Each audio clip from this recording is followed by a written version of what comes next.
عورت اور فقیر کا واقعہ۔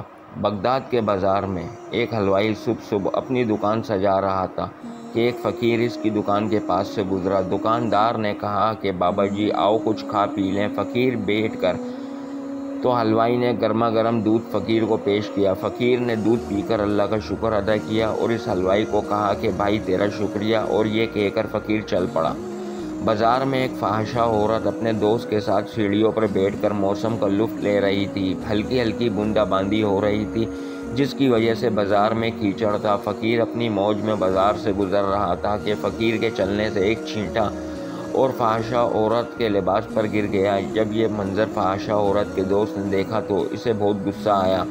وہ اٹھا اور فقیر کے منہ پر تھپڑ مارا اور فقیر بنے پھرتے ہو، چلنے پھرنے کی تمیز نہیں۔ فقیر نے ہنس کر آسمان کی طرف دیکھا اور کہا مالک تو بھی بڑا ہے نیاز ہے، کہیں سے دودھ پلواتا ہے، کہیں سے تھپڑ مرواتا ہے۔ یہ کہہ کر فقیر آگے چل پڑا۔ فاحشہ عورت چھت پر جا رہی ہوتی ہے، اس کا پاؤں پھسلتا ہے اور زمین پر سر کے بل گر جاتی ہے۔ اس کو ایسی شدید چوٹ لگتی ہے کہ موقع پر ہی فوت ہو جاتی ہے۔ شور مچ گیا کہ فقیر نے آسمان کی طرف منہ کر کے بددعا دے دی تھی جس کی وجہ سے یہ جان چلی گئی۔ فقیر ابھی بازار کے دوسرے کنارے تک نہیں پہنچ پایا تھا کہ اس فاحشہ عورت کے دوست نے فقیر کو پکڑ لیا اور کہا کہ بڑے فقیر بنے پھرتے ہو، حوصلہ بھی نہیں رکھتے ہو۔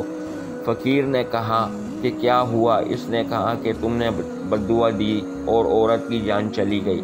فقیر نے کہا کہ واللہ میں نے تو کوئی بددعا نہیں کی۔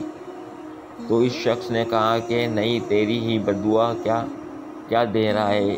جب اس نے ضد کی تو فقیر نے کہا کہ اصل بات پوچھتے ہو تو میں بتاتا ہوں کہ میں نے کوئی بددعا نہیں کی، یہ یاروں کی لڑائی ہے۔ لوگوں نے کہا وہ کیسے؟ فقیر نے کہا کہ جب میں گزر رہا تھا اور میرے پاؤں سے چھینٹا اڑا اور اس عورت کے لباس پر پڑا تو اس کے یار کو غصہ آیا، اس نے مجھے مارا تو پھر میرے یار کو بھی غصہ آ گیا۔ جزاک اللہ۔